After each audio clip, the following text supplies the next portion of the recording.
Melkor among the Ainur had been given the greatest gifts of power and knowledge, and he had a share in all the gifts of his brethren. He had gone often alone into the void places, seeking the imperishable flame, for desire grew hot within him to bring into being things of his own, and it seemed to him that Ilúvatar took no thought for the void, and he was impatient of its emptiness. Yet he found not the fire, for it is with Ilúvatar. But being alone, he had begun to conceive thoughts of his own, unlike those of his brethren. The music of the Ainur is our introduction to the figure of Melkor in the Silmarillion, the figure who once stood as the mightiest of the Ainur, later becoming a dark tyrant, Morgoth.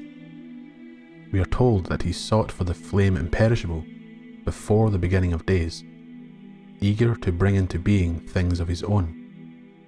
This video will explore Melkor's relationship with the secret fire, why he sought it, how it was impossible for him to obtain it, the reasons why his motives changed from desiring to bring into being things of his own to a desire to corrupt all independent life, and showing a later example of Tolkien's writings that demonstrates an attempt Melkor made to seize the gift that Eru Ilúvatar shared with the world.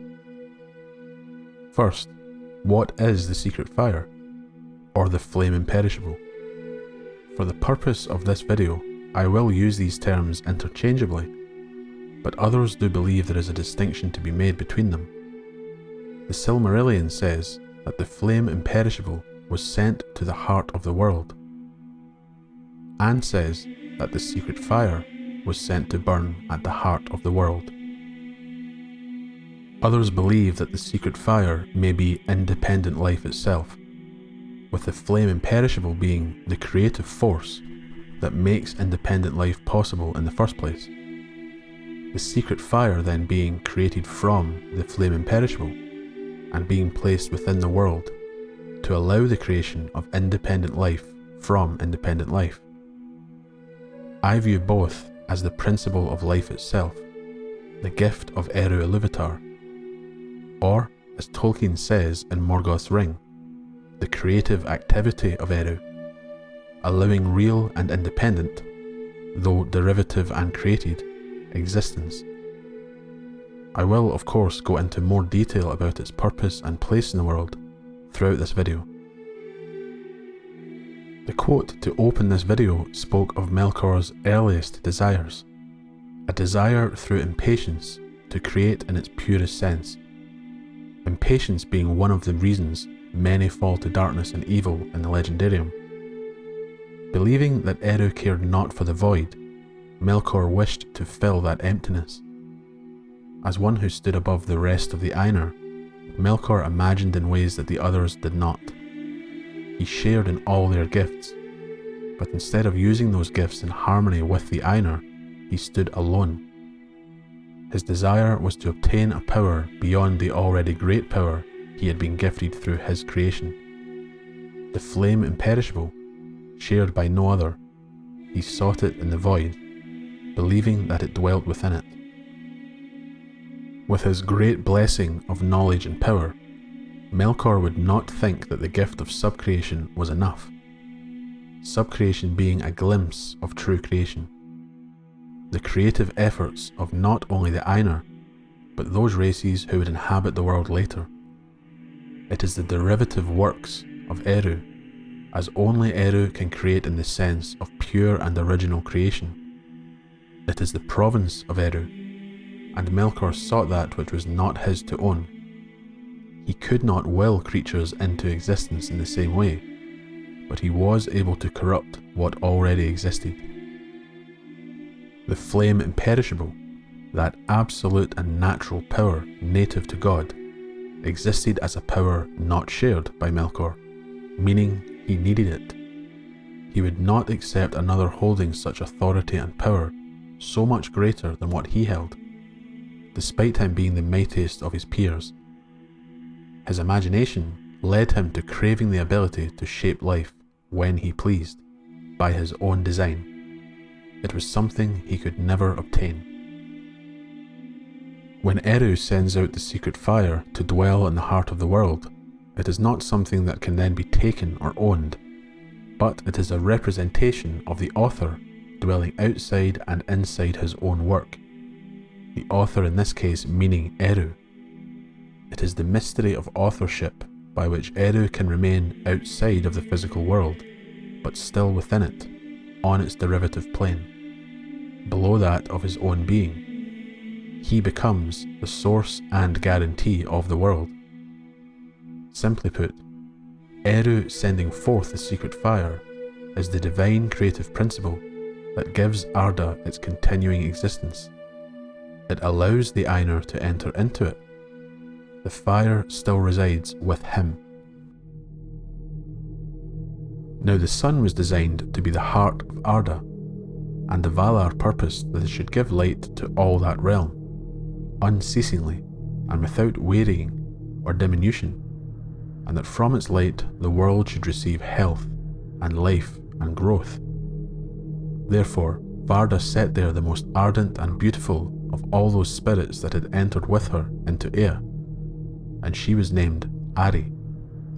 And Varda gave to her, keeping a portion of the gift of Ilúvatar, so that the sun should endure and be blessed and give blessing. This quote is from a later version of the Legendarium. It leads to an attempt of Melkor to claim that which was gifted by Eru, in this case, the spirit of the sun itself. Ari, known in later versions as Arien, stands against Melkor as he attempts to seize this gift of Eru by force. In order to do this, Melkor attempts to claim Arien herself, declaring that she would be as Varda is to Manwë, together, wielding all splendour and mastery. She will be his partner of his glory, as the kingship of Arda is his by right, and will now be his indeed. By owning Arien, he owns the gift given to the world. Arien rebukes him, revealing the truth of the secret fire. He has long forgotten what is and isn't his by right, and should not speak of what isn't his to claim. He is not the king of Arda, and the world wasn't made by him or for him. It is within the heart of the world, where a light burns, that Melkor has no part in. It is a fire that will not serve him. If he attempts to seize it, his power may destroy what it makes, but it will in turn burn him, and his brightness will be made dark. Melkor did not heed her warning, but cried in his wrath, "The gift which is withheld I take," and he ravaged Ari, desiring both to abase her and to take into himself her powers. Then the spirit of Ari went up like a flame of anguish and wrath, and departed forever from Arda. The sun becomes bereft of the light of Varda, as it becomes stained by this assault of Melkor. For a time, it exists without rule, and burns with excessive heat or grows too cool, marring and delaying the fashioning of the world.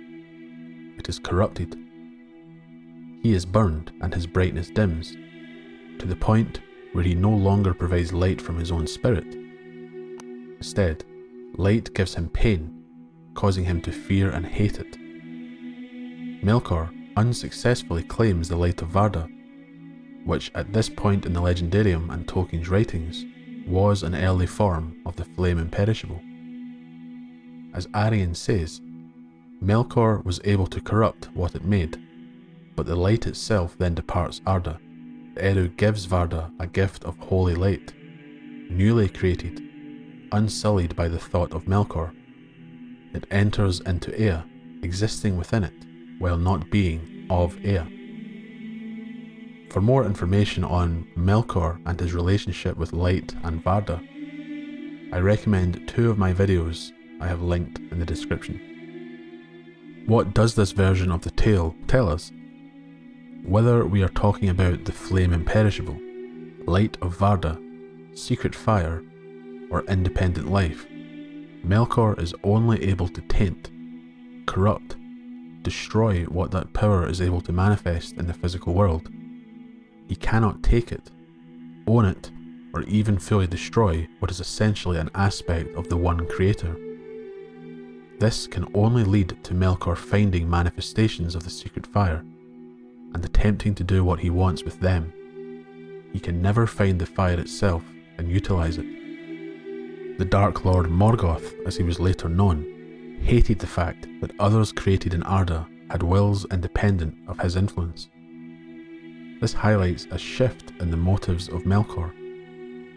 This video has explained why he desired the secret fire, but that is a power used to create independent wills. What changed for him? Why didn't he then make creatures without their own independence, such as the Vala Aule did with the Dwarves, before they were then adopted by Eru? This can be answered through examining the music of the Ainur. Some of these thoughts he now wove into his music, and straightway discord arose about him, and many that sang nigh him grew despondent, and their thought was disturbed, and their music faltered. But some began to attune their music to his, rather than to the thought which they had at first.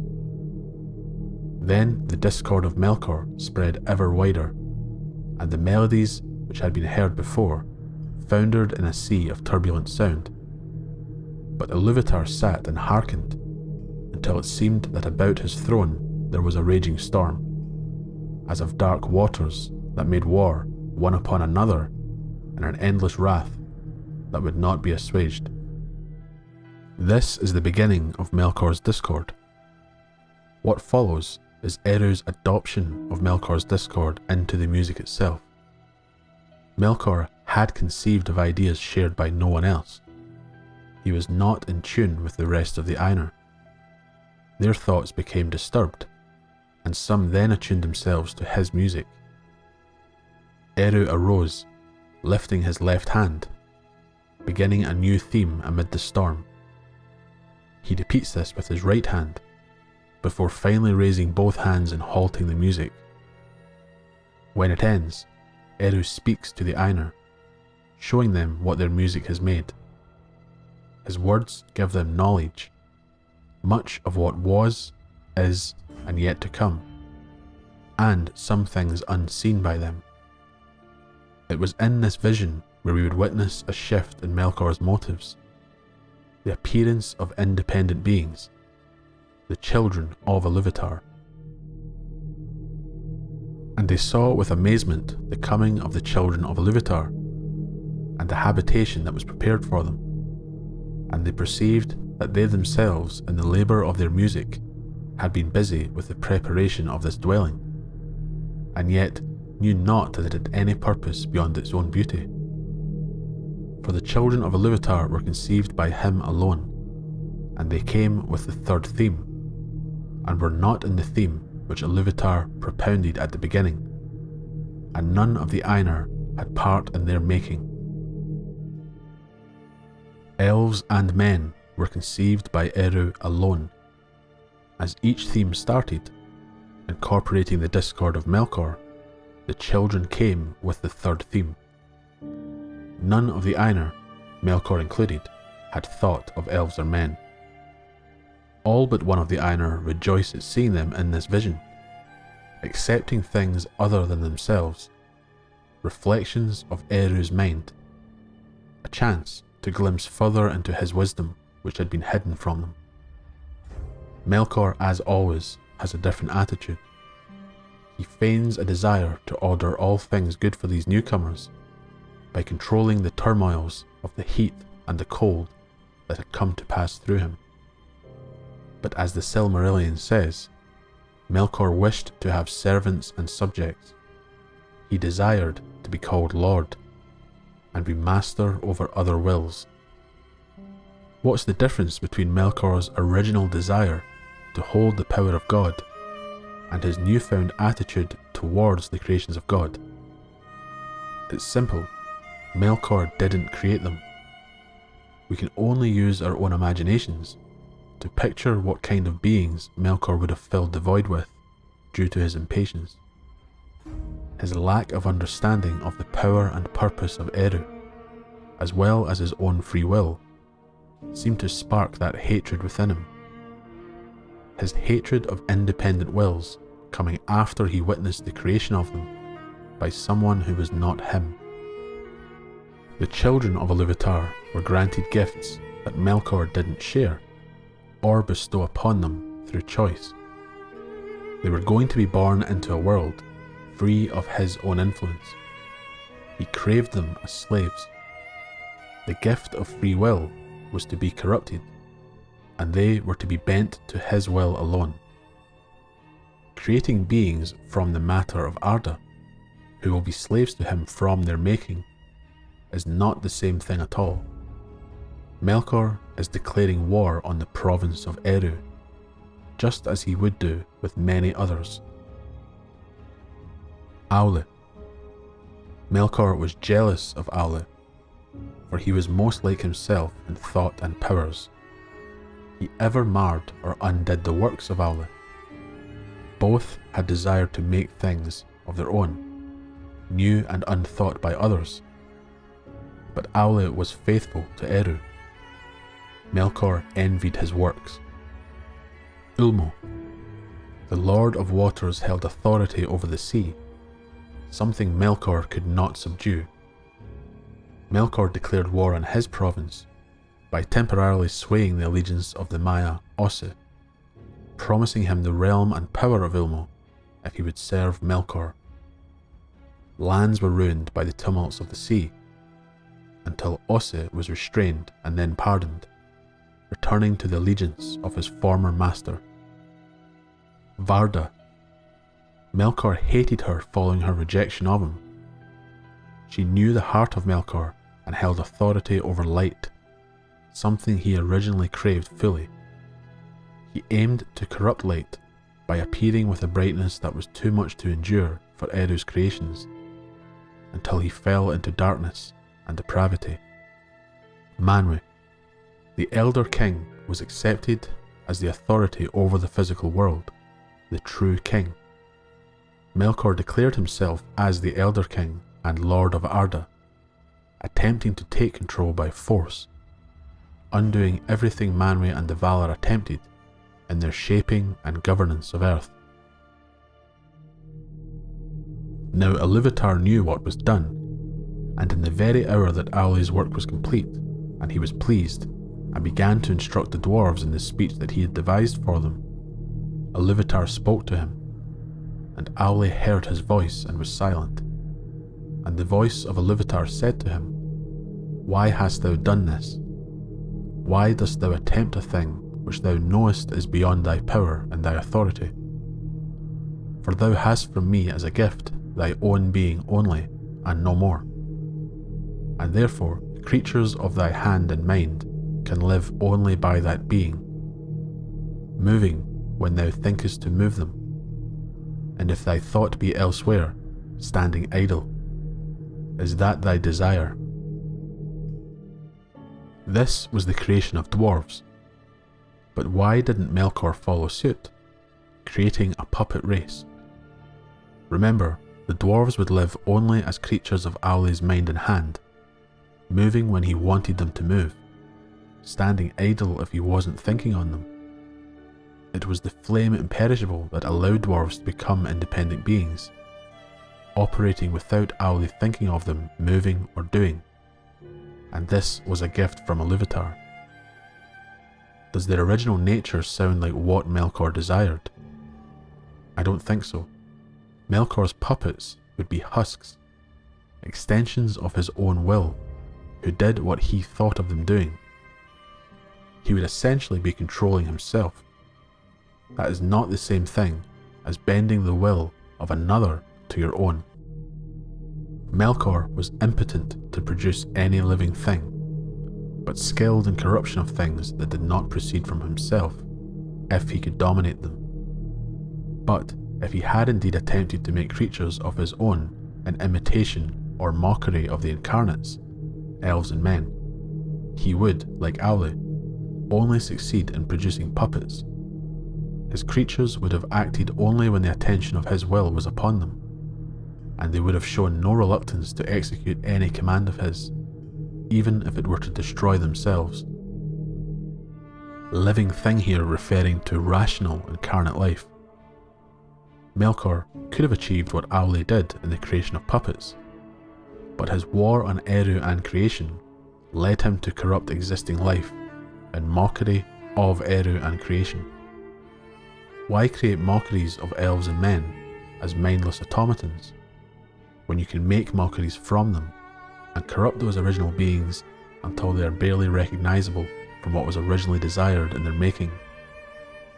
Creating his own puppets does not remove those creations that already freely exist, the ones he loathed for their independence outside of his thought. In the case of orcs, considered abominations and mockeries of rational incarnate life, they are said to become the vilest deed of Melkor and the most hateful to Ilúvatar.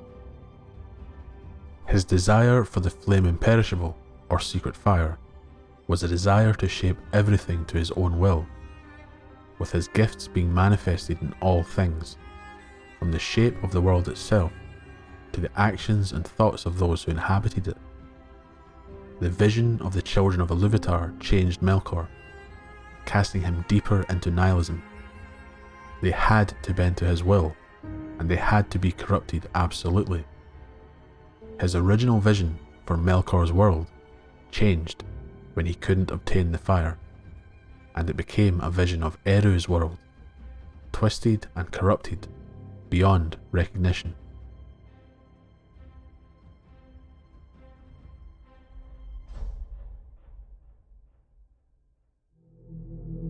Thanks for making it to the end of the video. If you'd like to support the channel, I hope you will consider subscribing and leaving your thoughts in the comments below.